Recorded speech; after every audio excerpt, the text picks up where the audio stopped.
Remarks concerning exponential integrators. I once promised myself that if ever I prove the Riemann hypothesis, the name of the talk will be Some Remarks Concerning Analytic Functions. So, Reinout.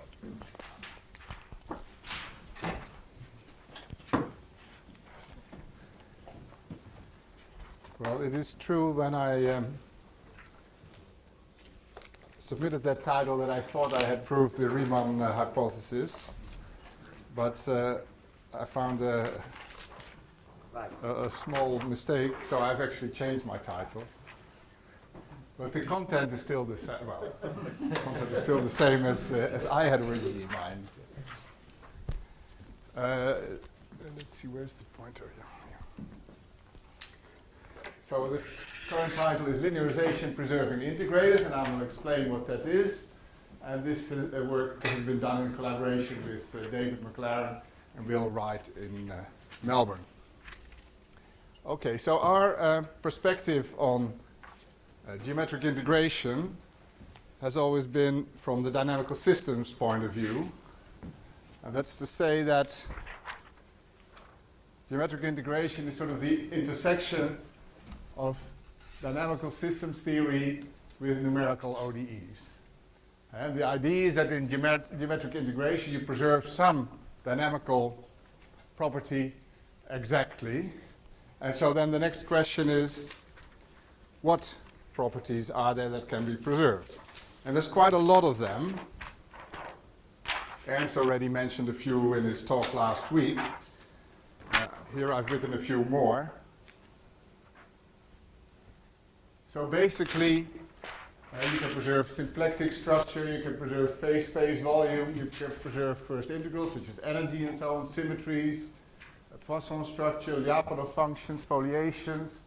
Then there's a few more exotic ones. So those are also a special kind of differential equation. Now there are other properties that you can preserve or try to preserve, which are properties of exact flows. So this is, even if there's no special structure in a differential equation. Of course, this is the Lie group structure, and in general you can't preserve that, at least not for general A and B, but you can for B is equal to minus A, and that's a property that's called sometimes self-adjoint for an integrator that has, well, this is phi by phi, I denote the exact flow of the differential equation. If your integrator has that same property, it's called self-adjoint. Then there's the regularity of the flow, which sometimes is not preserved by integrators. Then there's this property which I'm going to be talking about today, is the correct preservation of the linearization. Then there's another property which, well, I put here for want of a better place, is that you preserve the correct phase space of your dynamical system. So if that is Rn, you want your phase space of your dynamical system preferably also to be Rn, so that's a reason to use one-step methods rather than multi-step methods. If your phase space is another Lie group, of course there's all the work by Arya and collaborators to preserve the Lie group structure of your phase space. Now then there's another activity that's to preserve certain invariant sets of your dynamical systems. We generally don't concentrate so much on that, but there's a whole group such as Bein and Cloden and Stewart, who mainly a few years ago worked on those kind of aspects. So today I'm going to be talking mainly about the preservation of linearization, and I should say another thing is that for all these properties, integrators have been constructed that preserve that property, but what is in general very difficult is to preserve more than one property at the same time. And one of the things I want to talk about today is about preserving these two properties in red. So to preserve the correct linearization at equilibrium points, and at the same time preserve a global first integral.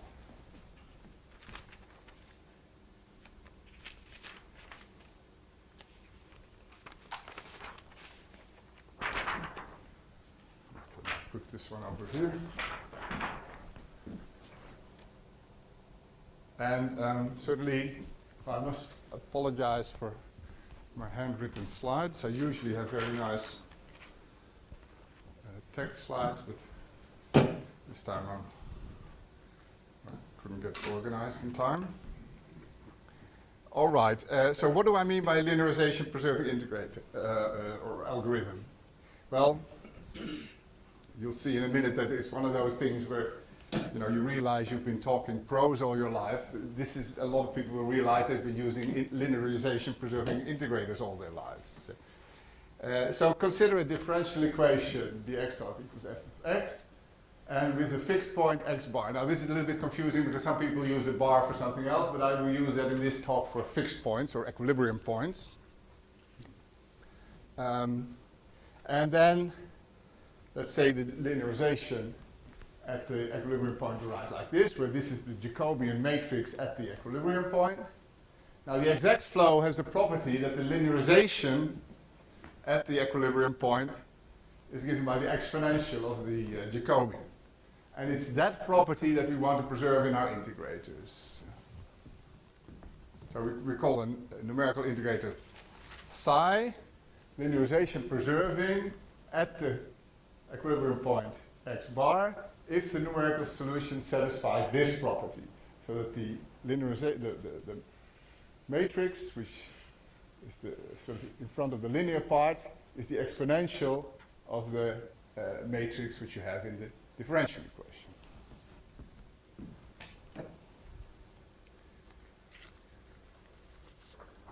Okay, well, I'll put that over here. And now you may ask, well, all right. So now you've defined what you mean by that, but why would you want to preserve that? What's the point?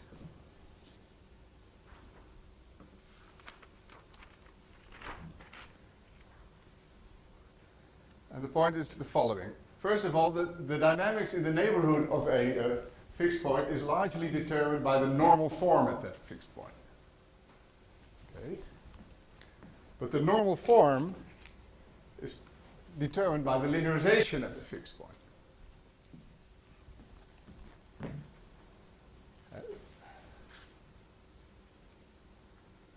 And then there are two cases. One is the non-resonant case. Then the normal form is actually identical to the linearization. And then there's the resonant case in which the normal form also includes nonlinear resonant terms. And now since we want to preserve the qualitative behavior near the equilibrium points, we want to preserve the normal form. Yeah? So in order to do that, we must preserve the linearization. Because this is true both for differential equations and for maps. So if we want our discretization to have qualitatively the same behavior as the exact flow in the neighborhood of an equilibrium point, then it's a nice property to preserve the linearization. Okay, so that's what I've written here in the blue box. Linearization preserving algorithm preserve the correct normal forms at equilibrium points or fixed points, and hence much of the dynamics bifurcations, etc. And in particular, so this, for instance, can also in part be preserved by other methods such as self-adjoint methods or symplectic methods. But the resonant case, there you really need the eigenvalues to be exactly correct. Because otherwise what is resonant may become non-resonant and vice versa. All right, so now we've got the what and the why. So what is the linearization preserving algorithm? Why is it important to preserve that? Now the next question is, which algorithms are linearization preserving?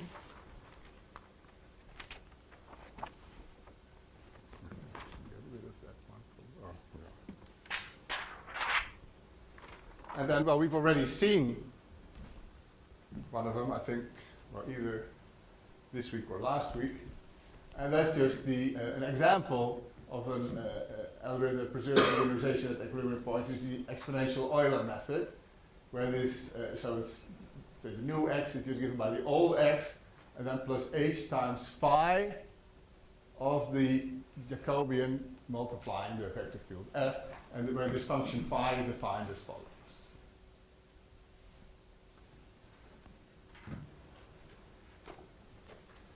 And this is just one example, but there's a larger class of exponential so-called exponential integrators that all have this nice property. Now, I should point out a few.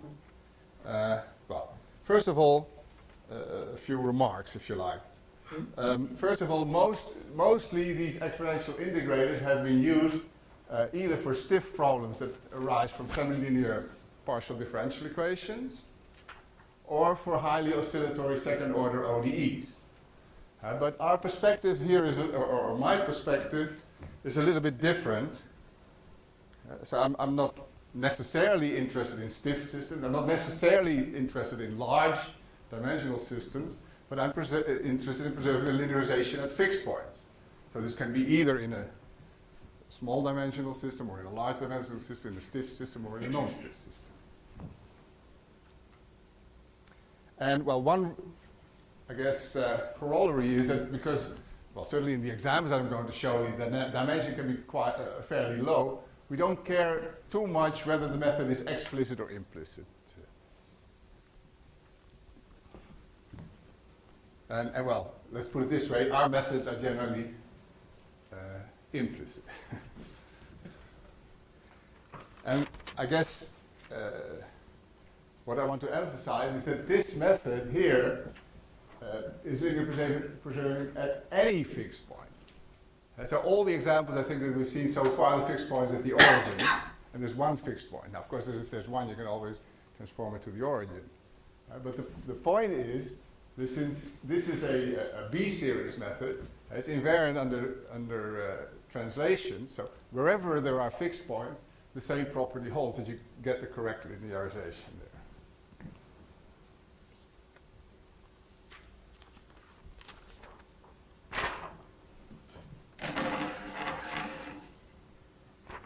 But please do interrupt me if I'm not making sense.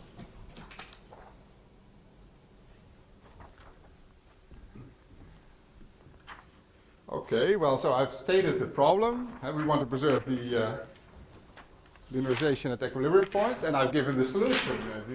Where is it? That's the solution, right? So what else is there to do? Well, there's a few things that we're interested in.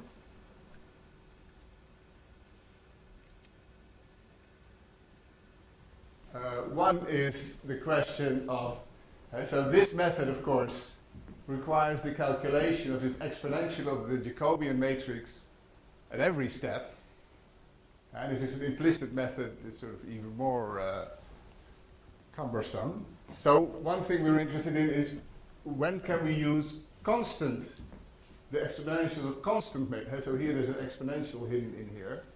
So when can we use constant exponentials instead of exponentials that vary all through phase space? So that could be an advantage in certain cases. And then the other, or another possibility is, so abbreviate this linearization preserving by LP. So we want that property, but what if we also want another property, such as preserving, say, the energy exactly, or preserving the symplectic structure exactly? Now, each of these cases we've basically found algorithms for, and today I'm going to be talking about the integral preserving case, and I'll leave the symplectic linear preserving case, linearization preserving case for another talk.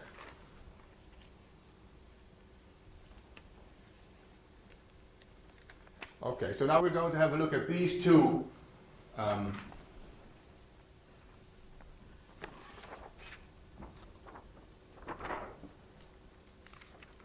questions. The first of all is, what about, say, in what cases can we use constant matrices instead of variable matrices, or so the exponentials of variable matrices, when can we replace them by the exponentials of constant matrices? Okay, well, if you look at this algorithm, and now let's assume that there's one fixed point, we can move that to the origin, and then we will write this f as a linear part plus a nonlinear part. Yeah, so then of course, now there's no special assumption so far. We can just put that in here. But then what is often also done is that you apply a simplifying approximation that instead of this varying matrix here in the exponential, you put the constant matrix L, which is the matrix at the equilibrium point, and you keep that one constant. Don't vary it. So this, of course, is a well-known kind of approach. And then you get this one, and that has certain advantages and disadvantages. Now, I don't know the history exactly of this, so historically it may well have been that people did this first and then sort of did that later. I don't know. Okay, so what is the advantage of this over that? Well, one advantage is that you can calculate this matrix of this exponential of this matrix once before you start doing your numerical integration. And then once you've got that, you don't have to calculate it again. Whereas here, you have, as I said before, you have to calculate that time and time again. So that's an advantage. A disadvantage is if the differential equation has more than one fixed point, then, of course, this form is in general, or this L is only going to be the linearization at one of the fixed points. In general, the other one will have a different linearization. Okay, so how can we remedy that? Well, there I think, our approach has been to use switches. And the particular switches we've used, we got from a paper by Limecooler and Ferno a few years ago.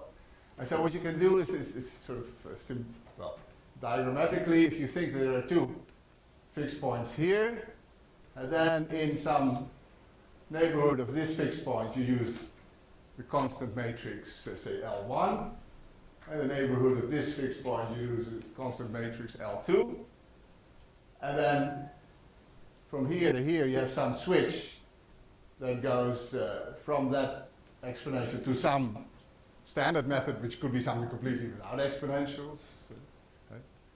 And then here, it's sort of the same thing. You go from using the exponential in this neighborhood, and then here have some sort of transition to this background method. Okay, so that, and I'll show you an example later on where this works fine. Of course, a disadvantage of this, so if you compare that with the original exponential Euler method, is that here you must actually know the location of the fixed points and what the linearization there is. You have to input that into your algorithm, whereas here that's all sort of done, taken care of automatically. Right. So I should keep this one up because we'll need that later when I show you the numerics.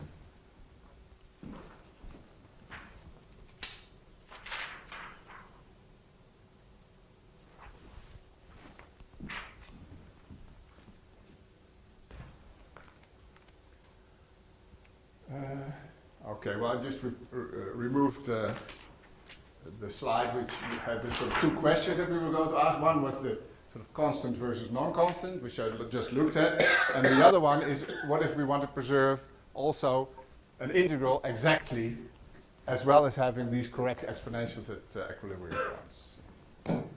Now, that is going to be a somewhat longer story, because I first have to explain to you how you, say, forgetting completely about preserving the linearization, how do you preserve an integral? And some of you have heard me talk about this before, they'll just have to bear with me. Okay, so I'll first tell you a little bit about ODEs with the first integral, then about integral preserving integrators, so discretizations, and then preserving the integral, and then discretization that preserves the integral and also the linearization, and then, well, if time permits, I'll also maybe be talking about pseudo integral preserving methods.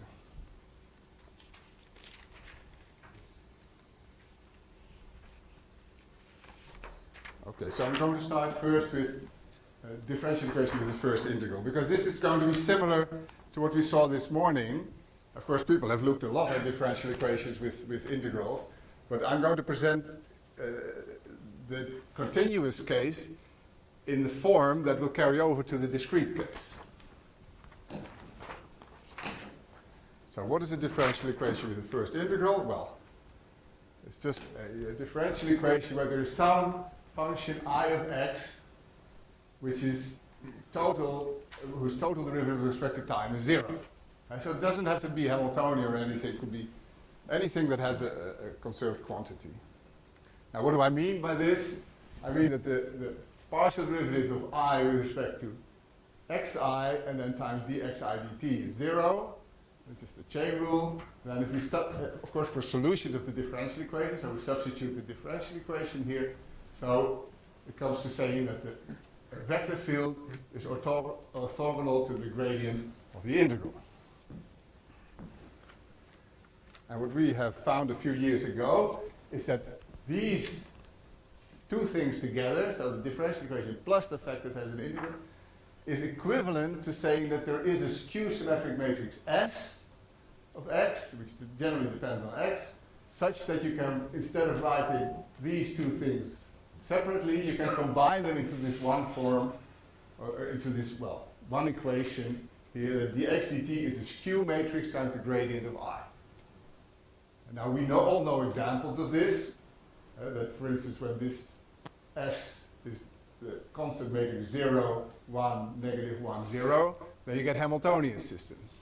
But the point is that this form is completely general. Every integral that has, or every differential equation that has an integral can be written in this way. This is under some technical assumptions.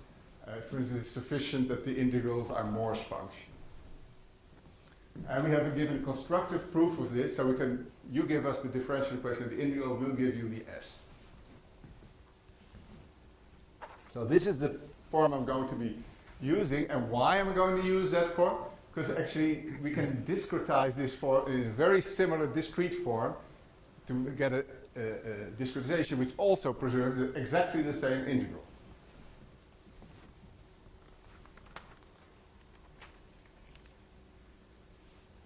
So where am I going to put this? Over there.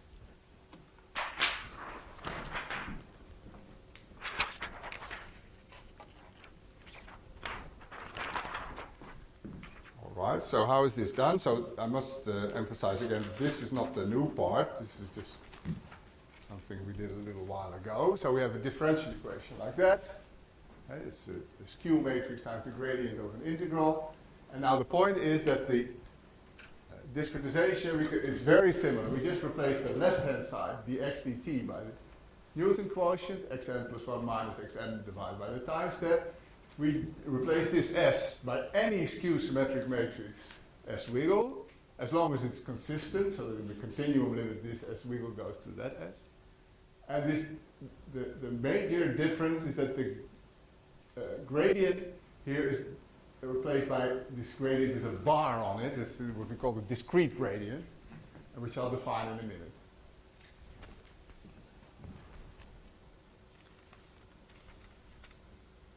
Here I have definitions both of the S wiggle. So the S wiggle is what I said. S wiggle has to be skew, and there has to be consistency. So in the limit it has to go to that one. And the discrete gradient. Now there is sort of an ingredient, is that if you take the dot product, this is a definition of this discrete gradient, which is a vector, is that the dot product with xn plus 1 minus xn, so the new point minus the old point, it's a vector, is equal to the integral at the new point minus the integral at the old point. So as soon as we can find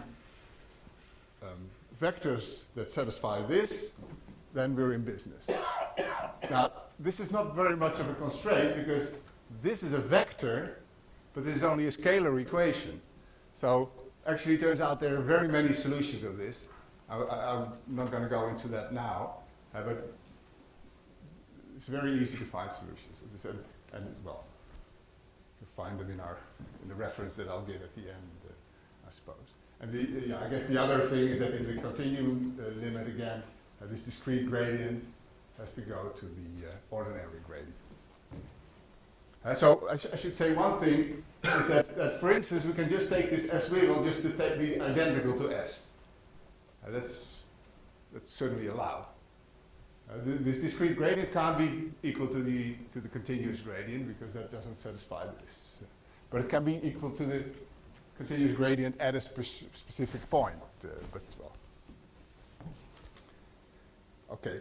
Well, I should mention that, of course, there is another method to preserve integral. That's just to take any old integration method to project onto the level surface of your integral. I'm not going to discuss that method here today. Okay, so what are some of the advantages of using this discrete gradient method? Well, one is, which hopefully I might be able to mention today, that it's very easy to get so-called pseudo integral preserving methods from this. So it means that your method does not preserve the integral exactly, but to any desired order, and then you can actually have an explicit method. Another advantage is that it's very easy if instead of an integral which is preserved exactly, you have a Lyapunov function which decreases in time, then this method carries over very similarly, except that instead of a skew matrix here, you have a negative definite matrix. And the advantage that I'm going to be using today is that there's this huge freedom in this S-wiggle. Because this S-wiggle is a skew matrix, but only, say, the 0th order in the time step is prescribed. So I can add any sort of function to this that goes to 0 as any skew matrix to this that goes to 0 as the time step goes to 0. And that's actually, well, we've used that, for instance, to construct higher order methods. But today I'm going to use that freedom to construct a method that is linearization preserving.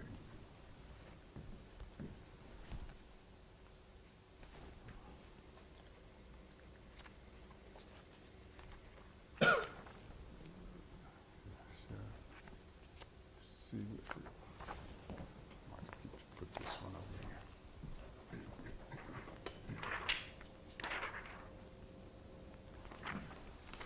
Okay, now for pedagogic reasons, I'm going to discuss the Hamiltonian case, but as I said before, this method works just as well for the non-Hamiltonian case.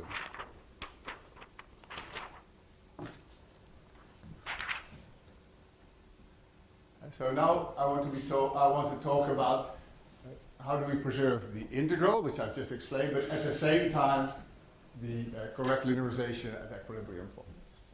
So for simplicity, I will take my skew matrix to be this, just a constant matrix. And now, without loss of generality, we will take the gradient of the integral to be, say, this linearization, this linear matrix times x minus x bar. X bar is the location of the equilibrium point. So this is the linear term of the gradient, and then plus higher order terms. And then now, since this comes from a gradient, then you can, without loss of generality, take this A to be symmetric. All right, so if we do that and substitute that in here, in this equation for the linear gradient, and provided we take this gradient, discrete gradient, which I haven't mentioned before, but that depends in general both on the new and the x and the old x, or the new and the old x.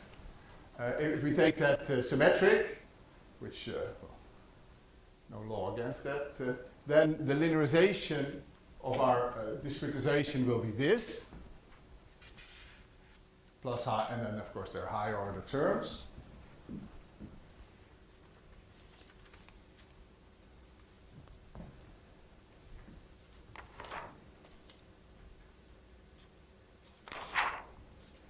And now I'm going to solve this for xn plus 1 as a function of xn. And what we get is this. That's not so, sorry. Put that one here. This one there. Hoping that this way you can sort of keep track of what I'm doing. So I solve this equation over here for xn plus 1. This is just a constant. This is just a constant matrix evaluated at the equilibrium point. And anyway, when the smoke clears, this is what we get. And now, if we want this to be the exact linearization, the correct linearization, then this better be the exponential of the Jacobian matrix, yeah? Which is equal to the exponential of h times j, which is the symplectic structure, times a, which was the linearization. Well, that's what you get if you substitute this in the Hamiltonian differential equation. And so we want this matrix to be equal to that matrix. Now then it's not so difficult. We can solve, we can put this equal to that and solve for S wiggle. So we equate these two, we solve for S wiggle, and we get this. Now, this is actually quite similar to what Ernst was doing this morning, except that here we have an exponential, and he was doing something similar with the sine function. Now, another difference is, of course, that here there's this matrix A which comes in. We're not so before this was sort of combined together. This was combined together. But so here we're solving for S wiggle. So, but it's still it sort of has a similar flavor. Now, yeah, I probably should skip this, but it's very easy to check that this matrix, S wiggle, that this matrix is actually a skew matrix, given the fact that A is symmetric and that J is skew. That's all that you need to prove this, and not the particular form of J. Okay, so then we substitute this S wiggle in, let's say, in our algorithm. Well, actually, the full algorithm disappeared, and then what we get is this. And so this is just the matrix S wiggle times the discrete gradient. So my claim is now that this equation preserves both the integral I exactly and also the linearization at the equilibrium point x bar.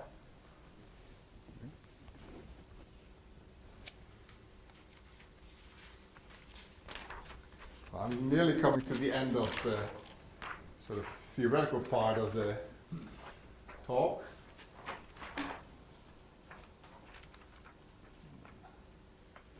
Put this, and then I'll show you some implementations of this. Okay, so this is, if there's one equilibrium point and we just use the linearization at that particular equilibrium point and preserve the integral exactly, the energy if you like. Now what if we, and moreover this was for a Hamiltonian system, now we're going to generalize to a general skew matrix, so the system does not necessarily have to be Hamiltonian, it can be Poisson or more general. It can be dissipative, it doesn't matter as long as there's a first integral. And also instead of having one equilibrium point, we'll take an arbitrary number of equilibrium points. It turns out that then, well, I won't go into the details here, but this very similar form, so the left, this is completely the same, this is completely, it's only this skew matrix which is slightly different. And what is different? Well, I've replaced J, the constant matrix J, by S, which depends on X. That's so surprising. And the main difference is that this constant A now replaced by an A which varies through phase space. And what is that A of X? Well, that's nothing else than the Hessian of the integral. And I must say this works for all equilibrium points which correspond to critical points of your integral. Of course, there may be other equilibrium points. I don't know how to preserve the linearization there. But if your equilibrium point corresponds to a critical point of the integral, then this will work. Okay. Sorry, what is Yes, Ben? X there? What's that? It should be xn or xn plus 1 or something. Yeah, well, that's true. You could, for instance, put xn, then you get a first order method. If this x is xn plus 1 divided by 2, you get a self-adjoint method. So it doesn't really matter so much. It will always be skew. All right, so now I'm going to show you some numerics. First one is for the for this method This one, I think, yeah. This one for the Reinout system. I'll show you that here. The Reinout problem. So here we've plotted the exponential Euler method, which of course is a first order method. Then we've plotted an exponential method, which is, I forget which one. Yeah, I'm not 100% sure which one that is, but it's some standard exponential method which does not preserve the integral. And then we have here our exponential method which preserves the integral, is method 6. Now you might think, well, this looks very good, so it's better than the others, but actually it turns out that there's, this is a first order exponential method, but we look at another standard second order exponential method, and that actually does a little bit better than this one, but I had it on my slide, but when I copied it, it was in yellow and didn't come across. So, but of course that doesn't preserve the integral.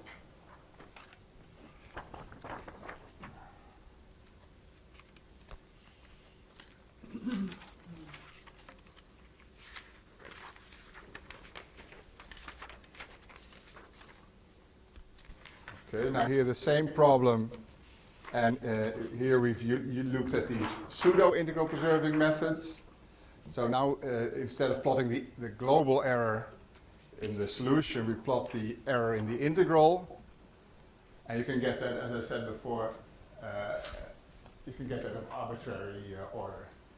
So this is 5th order, 7th order, 9th order, and these are explicit methods.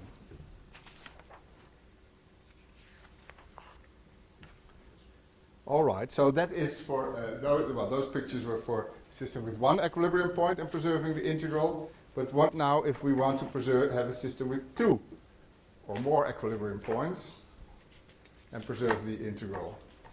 Now the first one I'm going to show you is, be careful that I keep my slides to hand. Yeah. Is one where we use the switching method. And this is for a cubic Hamiltonian we've used here. And this has 2 equilibrium points.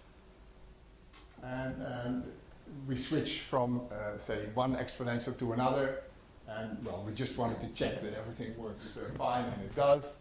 Second order method and the integral, that's the main thing, we check that the integral is preserved. Now here actually I can show you also the phase portrait of that system.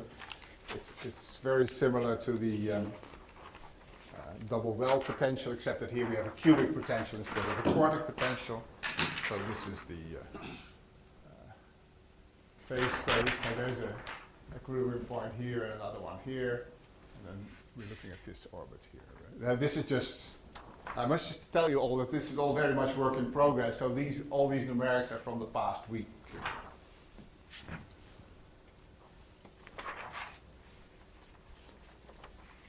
Okay, so then finally we come to our, if you like, our most sophisticated method, which I'll put up here now. So instead of using this constant matrix, or when we use that switching, I actually use a superposition of 2 of these. And so then I switch from this skew symmetric matrix with, say, A1, if you like, to another one with A2. Because as long as it's skew, and you can just make a linear combination of 2 skew matrices, it will still be skew. So you can actually have a switch that switches you from one skew matrix to another one, which is sort of cute. But now I'm going to use this method that I showed you before with the Hessian matrix, this matrix has the this method has the advantage that it will detect the equilibrium points, so you don't have to put them in.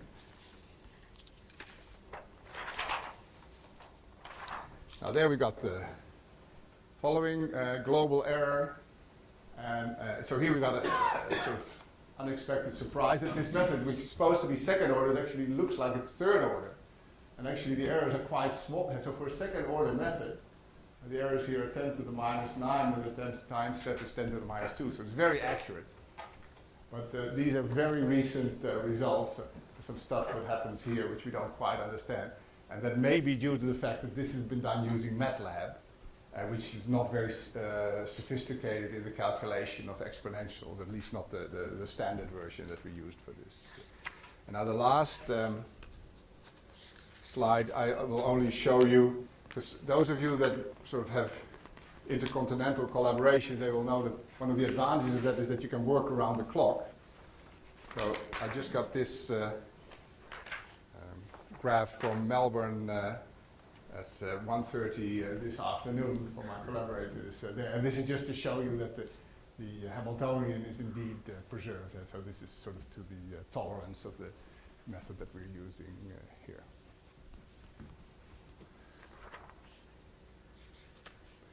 Now, of course, we are not the only ones working on these kind of things. Exponential integrators, there's a lot of work on that. We've seen that earlier this morning. So this is sort of 20 years before that there were earlier papers, and 20 years before that there were earlier papers. There's a whole history there. Now switches, the particular one we've used is the one from Ben and Anna Querno. John Butcher has also used switches in another context for switching from stiff to non-stiff integrators.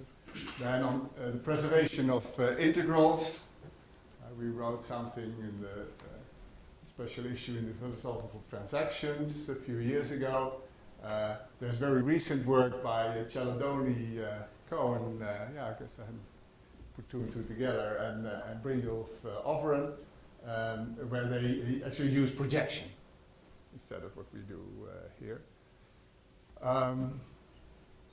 And then, say on this linearization preservation, there's two papers that we are working on. One is with Robert McLaughlin and Priscilla Tsay. That's when you preserve the linearization and you preserve the symplectic structure.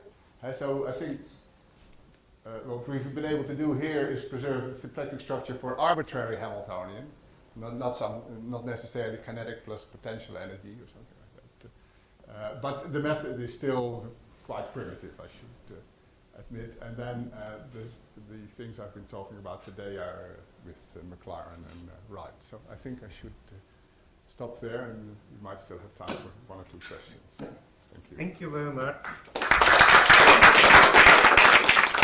And indeed we have time for one or two questions. Okay, maybe I've gone with one question regarding your Y package transparency. You say that those linearization preserving methods preserve the normal form. Yes. In which sense? Is this also true for in the resonant case that you preserve even the coefficients? You still No. Well, not necessarily the coefficients, but of course the general form. Yeah, the general form of the resonant terms. Yeah, that's right. Yeah. okay, if I may ask very quickly. Yeah. Did you try to look at what happens to bases of attraction of different fixed points? Because in my experience, once there are several fixed points, even if we have numerical methods, and we do, that are always guaranteed to go to fixed points, they completely screw up the basis of attraction, or may.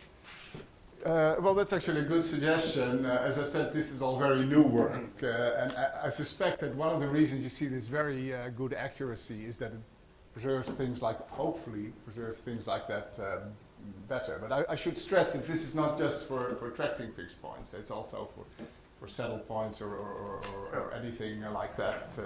And of course, you can have resonances also, not necessarily in oscillatory systems. Okay, so let's thank Reinout again.